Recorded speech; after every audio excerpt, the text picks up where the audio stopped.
Hello friends, welcome to the research of knowledge. कल की video में हमने अपने बायोलॉजी को स्टार्ट करा था, जिसमें हमने बेसिक एनाटॉमी देखी थी ह्यूमन बॉडी की। आज हम सेल्स के बारे में जानेंगे, तो चलिए फिर शुरू करते हैं। जो स्टडी होती है प्लांट्स की, उसको हम बॉटनी कहते हैं, यानी कि प्लांट्स की स्टडी को हम बॉटनी कहते हैं। फिर जो स्टडी होती है एनिमल्स की, उसको हम जूलॉजी के कहते हैं। एनिमल्स की स्टडी को हम जूलॉजी कहते हैं। अब बॉटनी और जूलॉजी का जो कॉम्बिनेशन होता है, उसको हम बायोलॉजी कहते हैं। और ये जो टर्म था बायोलॉजी का, वो लामारेक और ट्रीविरानस, ये दो आदमी थे। एक लामारेक था, एक ट्रीविरानस था, जिसने ये जो टर्म था बायोलॉजी का ये दिया था। जो साइंटिस्ट था जिसका ये पहले आइडिया आया था सबसे पहले कि प्लांट्स और एनिमल्स की भी लाइफ के बारे में स्टडी करने का, वो एरिस्टोटल साहब थे, जिन्होंने ये सबसे पहले फर्स्ट टाइम ये थॉट दिया था about the life of the plants and the animals. ये थे वो एरिस्टोटल साहब, आप देख सकते हैं। इन्होंने सबसे पहले हमें ये थॉट दिया था हमें कि हमें स्टडी करनी चाहिए प्लांट्स और एनिमल्स के बारे में। That's why he was known as the father of the biology.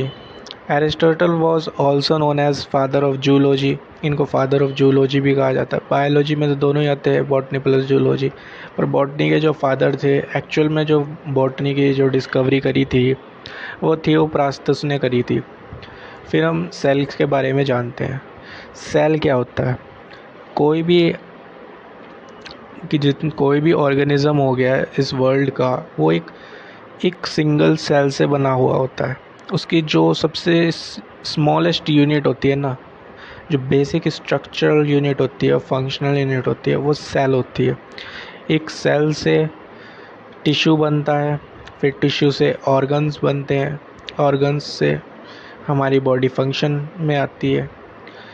तो सबसे फर्स्ट यूनिट तो हमारी सेल हो गई। तो सेल के बारे में जान लिया। इसमें कुछ सेल मेम्ब्रेन होते हैं, साइटोप्लाज्म होते हैं, माइटोकॉन्ड्रिया होता है, न्यूक्लियस होता है, न्यूक्लियस के अंदर डीएनए होता है, कुछ एंडोप्लाज्मिक रेटिकुलम होते हैं, कुछ लाइसोसोम्स होते हैं, कुछ राइबोसोम्स होते हैं, कुछ गोल्गी apparatus होते हैं। तो ये जो सेल के अंदर के पार्ट्स होते हैं, उनको हम सेल ऑर्गेनेलीज कहते हैं। सेल के अंदर के पार्ट्स को हम सेल ऑर्गेनेलीज के नाम से जानते हैं। जो ब्रांच होती है बायोलॉजी की that deals with the study of the cell is called cytology. जो सेल की स्टडी होती है उसको हम साइटोलॉजी कहते हैं। रॉबर्ट हुक ने ये जो टर्म है सेल, ये दिया था इसी बेसिक स्ट्रक्चरल यूनिट को। A cell contains protoplasm and non living deutoplasm. एक सेल जो है वो एक प्रोटोप्लाज्म को कंटेन करता है और नॉन लिविंग ड्यूटोप्लाज्म को ये कंटेन करता है। अब प्रोटोप्लाज्म क्या होता है? प्रोटोप्लाज्म एक कलरलेस मटेरियल होता है जो कंप्राइज करता है एक लिविंग पार्ट को सेल के, जो इंक्लूड करता है साइटोप्लाज्म, न्यूक्लियस और अदर सेल ऑर्गेनेलीज। ऑर्गेनेलीज से बेसिकली ये मतलब होता है कि सेल के अंदर के जितने भी पार्ट्स होते हैं, सब पार्ट्स होते हैं, वो सेल ऑर्गेनेलीज में आते हैं। तो प्रोटोप्लाज्म में हमारे साइटोप्लाज्म भी होता है, न्यूक्लियस भी होता है और ऑर्गेनेलीज भी होता है। आप देख सकते हैं, अगर ये सर्कल, आप इसमें सेल, ये जो है हमारा वो सेल मेम्ब्रेन हो गया, ये वैक्यूल हो गया, ये न्यूक्लियस हो गया। न्यूक्लियस, ये रेड कलर का जो न्यूक्लियस आप देख सकते हैं, वैक्यूल का काम क्या होता है? ये जो हमारे अंदर जो सब पार्ट्स होते हैं सेल्स के, उसके जो वेस्ट प्रोडक्ट होते हैं उसको कलेक्ट वैक्यूल करता है। वैक्यूल का एक काम होता है, जो सेल्स के अंदर के सब पार्ट्स होते हैं, जैसे माइटोकॉन्ड्रिया हो गया, तो इन माइटोकॉन्ड्रिया, लाइसोसोम्स, राइबोसोम्स, इन सब के जो वेस्ट प्रोडक्ट होते हैं वो सब वैक्यूल्स में जा कर के स्टोर होते हैं। न्यूक्लियस होता है इसमें साइटोप्लाज्म यानी न्यूक्लियस के बाहर का जो पार्ट होता है, जो पस जैसा मटेरियल, उसमें पानी भरा होता है ना, सेल के अंदर भी पानी जैसा मटेरियल भरा हुआ होता है, उसी को हम साइटोप्लाज्म कहते हैं। प्रोटोप्लाज्म यानी प्रोटोप्लाज्म इंक्लूड करता है साइटोप्लाज्म को भी और न्यूक्लियस को भी। अभी हम पढ़ेंगे आगे सेल वॉल। ये तो प्लांट सेल का स्ट्रक्चर हो गया। प्लांट सेल में सेल वॉल होती है पर एनिमल सेल में सेल वॉल नहीं होती। सेल वॉल का काम बेसिकली, जैसे आप पानी डालते हो पौधों में तो वो पानी एब्जॉर्ब नहीं करता उसको ऊपर से। जैसे किसी पत्ते पे हम पानी डालते हैं तो वो जो पानी होता है वो उसकी सरफेस से नीचे चला जाता है, वो एब्जॉर्ब नहीं होता क्योंकि उसमें सेल वॉल होती है। जबकि जो एनिमल सेल होता है वो उस पानी को एब्जॉर्ब कर लेता है। अगर आप अपने, जैसे कोई इंसान स्विमिंग पूल में जा रहा है या फिर उसने अपने हाथ को पानी में रखा है तो उसका हाथ जो है वो गलने लग जाएगा क्योंकि वो पानी को एब्जॉर्ब कर रहा है। तो ये तो बेसिकली प्लांट सेल का स्ट्रक्चर हो गया। साइटोप्लाज्म एक मटेरियल होता है, उसको हम प्रोटोप्लाज्म भी कह देते हैं, within a living cell excluding the nucleus. यानी कि इसमें न्यूक्लियस को हम काउंट नहीं करते। न्यूक्लियस के जो बाहर का जो पस का मटेरियल होता है उसको हम साइटोप्लाज्म कहते हैं। और इस पूरे को अगर हम न्यूक्लियस को भी इंक्लूड कर ले अपने साथ तो उसको हम प्रोटोप्लाज्म कहेंगे। न्यूक्लियस क्या होता है? It is a membrane enclosed organelle within a cell that contains the chromosomes. Nucleus क्या होता है? एक टाइप का सेल ऑर्गेनेली होता है, एक टाइप का सेल का सब स्ट्रक्चर होता है जो कंटेन करता है क्रोमोसोम्स को। अब क्रोमोसोम्स क्या होते हैं अभी हम पढ़ेंगे। तो आप देख सकते हैं इस टाइप का ये न्यूक्लियस होता है जिसमें कुछ क्रोमेटिन मटेरियल होता है। ये ब्लू कलर के क्रोमेटिन मटेरियल होते हैं। इसके अंदर न्यूक्लियस होता है, इनर मेम्ब्रेन होता है, इसकी आउटर मेम्ब्रेन होता है, न्यूक्लियर एनवेलप इस जो न्यूक्लियर को मतलब कि बाउंड करके रखता है तो उसको न्यूक्लियर एनवेलप कहते हैं। राइबोसोम्स, फिर कुछ न्यूक्लियर पोर्स होते हैं इसमें।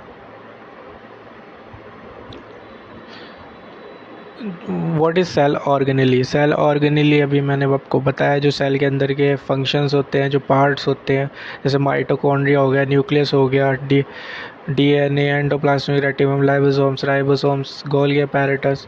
तो ये सब क्या होते हैं? हमारे सेल ऑर्गेनेलीज होते हैं। एग्जाम्पल्स वही मैंने अभी आपको डिस्कस कर लिए। हर एक सेल ऑर्गेनेली का अपना अपना डिफरेंट फंक्शन परफॉर्म करते हैं। क्रोमोसोम्स क्या होते हैं? In the nucleus each cell the DNA molecule is packed into a thread like structures, जिसको हम क्रोमोसोम्स कहते हैं। क्रोमोसोम्स के अंदर डीएनए मॉलिक्यूल प्रेजेंट रहता है। एक टाइप के धागे जैसे स्ट्रक्चर होते हैं इसके, जो ब्लू कलर के स्ट्रक्चर आपने देखे थे। ये जो स्ट्रक्चर होते हैं ब्लू कलर के, ये क्रोमोसोम्स होते हैं। इन क्रोमोसोम्स के अंदर हमारा डीएनए प्रेजेंट रहता है।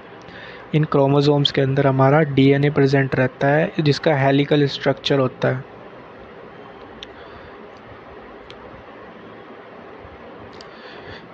Each chromosome is made up of DNA tightly coiled की शेप में ये होते हैं many times around the proteins, जिसको हम हिस्टोन्स के नाम से जानते हैं, जो सपोर्ट करता है उसके स्ट्रक्चर को। आप देख सकते हैं ये होता है क्रोमोसोम, जो ब्लू कलर का पार्ट होता है सेल के अंदर क्रोमोसोम्स होता है न्यूक्लियस में। ये इसके अंदर क्रोमोसोम के अंदर डीएनए होते हैं, जो हेलिकल स्ट्रक्चर बना रहे हैं येलो कलर का, वो डीएनए होता है। फिर हमारे हिस्टोन्स आते हैं। हिस्टोन्स क्या होते हैं? जो क्रोमोसोम्स होते हैं उसको बाइंड करने का काम हिस्टोन्स का होता है। A type of the protein, एक काइंड ऑफ द प्रोटीन होता है, एक तरीके का प्रोटीन होता है, found in the chromosomes. Histones bind to the DNA and help give chromosomes shape and help control the activity of the genes. What are proteins? Proteins क्या होते हैं? Proteins large biomolecules होते हैं और मैक्रोमोलिक्यूल जिसको हम कह देते हैं, जो कंप्राइज करते हैं more long chains of amino acids, जो एमिनो एसिड्स को कंटेन करते हैं। इस टाइप का इसका स्ट्रक्चर होता है प्रोटीन्स का। Biomolecules, any numerous substances that are produced by the cell, जो प्रोड्यूस करते हैं सेल एंड लिविंग ऑर्गेनिजम्स, तो उसको बायोमोलिक्यूल्स कहते हैं। जैसे कि हमारे लिपिड्स हो गए, फैट्स, न्यूक्लियर एसिड्स हो गए, कार्बोहाइड्रेट्स जो हम खाना वगैरह खाते हैं तो वो हो गए, प्रोटीन्स हो गए, न्यूक्लिक एसिड, लिपिड्स। तो ये सारे हमारे बायोमोलिक्यूल्स होते हैं। बायोमोलिक्यूल्स बेसिकली हमारे सेल को ग्रो करने में मदद करते हैं, हमारी सेल को एनर्जी प्रोवाइड करते हैं। फिर आते हैं हमारे एमिनो एसिड्स, मॉलिक्यूल्स जो कंबाइन करते हैं एक प्रोटीन बनाते हैं। Molecules that combine to form proteins, यानी कि 20 एमिनो एसिड्स मिलकर के एक यूनिट बनाता है प्रोटीन की। ये आपको याद नहीं कर रहे, ये 20 एमिनो एसिड्स होते हैं हमारे, जैसे ग्लाइसिन हो गया, एलेनाइन हो गया, सीराइन हो गया, थियोराइन हो गया, valine, leucine, isoleucine, methionine, proline, phenylalanine, tyrosine, tyrosine, aspartic acid, glutamic acid. तो इस टाइप से कुछ हमारे 20 करके एमिनो एसिड्स होते हैं जिनका कॉम्बिनेशन एक यूनिट ऑफ प्रोटीन बनाता है। अब हम ड्यूटोप्लाज्म की बात करते हैं। ड्यूटोप्लाज्म क्या होता है? ये कंप्राइजेस करता है फूड पार्टिकल्स को जो स्टोर्ड होते हैं एक साइटोप्लाज्म में किसी सेल के। साइटोप्लाज्म तो आपको पता चल गया, एक टाइप का पस प्रेजेंट रहता है न्यूक्लियर उस सेल में, ताकि जो होते हैं, जो उसके सब पार्ट्स होते हैं वो एक दूसरे से ना टकराएं।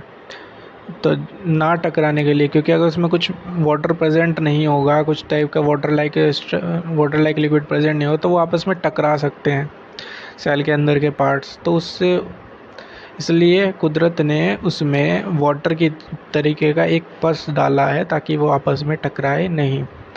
तो ड्यूटोप्लाज्म का काम होता है जो कंप्राइज करता है फूड पार्टिकल्स को जो स्टोर्ड होते हैं साइटोप्लाज्म ऑफ अ सेल में। यानी कि जो भी फूड पार्टिकल्स होते हैं, जैसे कि ये हो गया फूड पार्टिकल्स, जैसे आपने एग देखा होगा, एग के अंदर क्या होता है, कुछ साइटोप्लाज्म होता है, यानी कि एक पस जैसा लिक्विड होता है, उसके अंदर एक ये येलो कलर का मटेरियल प्रेजेंट रहता है, एक टाइप का फूड पार्टिकल्स होता है। ये नॉन लिविंग होता है, ये नॉन लिविंग होता है। कुछ लोग सोचते हैं कि एग लिविंग थिंग है, एग के अंदर जो मटेरियल होता है वो लिविंग थिंग होता है। ये लिविंग थिंग नहीं होता, ये अनफर्टिलाइज्ड होता है, यानी कि ये नॉन लिविंग होता है। फिर हम बात करेंगे, can a cell survive without nucleus? क्या एक सेल जो है वो न्यूक्लियस के बिना सर्वाइव कर सकता है? So without nucleus cell will die because nucleus controls all the activities of a cell. Nucleus जो है वो सेल की सारी एक्टिविटीज़ को कंट्रोल करता है, तो बिना सेल के, न्यूक्लियस के, सेल सर्वाइव नहीं कर सकता।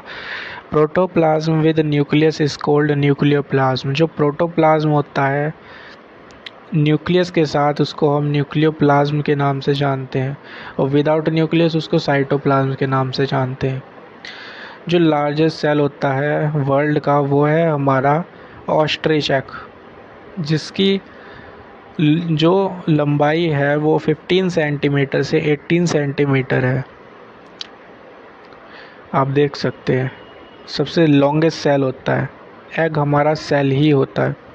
Name the smallest cell of the world. जो सबसे स्मॉलेस्ट सेल है वर्ल्ड का वो क्या है? Most scientist suggest that sperm is the smallest cell in terms of volume.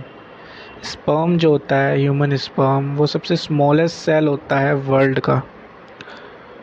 Sperm cell head measures about 4 micrometers in length, just slightly smaller than a red blood cell. Name the largest cell of the human body. जो human body का largest cell होता है वो female ovum होता है, यानी कि जो फीमेल का एग होता है वो लार्जेस्ट सेल होता है, एक सिंगल सेल होता है जो release from female reproductive system. Name the smallest cell of the human body. Human body का स्मॉलेस्ट सेल कौन सा होता है? Cerebellum granule cell is the smallest cell in the human body, that is between 4 to 4.5 micrometers long. RBC's size also found roughly 5 micrometers, Most scientists suggest that the sperm is the smallest cell in terms of volume. Longest cell जो human body का वो neurons होते हैं जो हमारे brain में पाए जाते हैं, ये सबसे लॉन्गेस्ट सेल होते हैं। The nerve cells or neurons are the longest cells in the human body with some neurons being as long as 1 से लेके 1.5 मीटर्स तक के ये सेल्स होते हैं। सबसे लॉन्गेस्ट सेल्स इनको कहा जाता है। तो आज की ये वीडियो हम यहीं पर एंड करेंगे, कल इसको हम कंटिन्यू करेंगे। अगर ये वीडियो आपको अच्छी लगे और इन्फॉर्मेशन आपको यूज़फुल लगे तो आप इस चैनल को सब्सक्राइब कर दीजिएगा, लाइक कर दीजिएगा और शेयर कर दीजिएगा। वीडियो को देखने के लिए आपका शुक्रिया।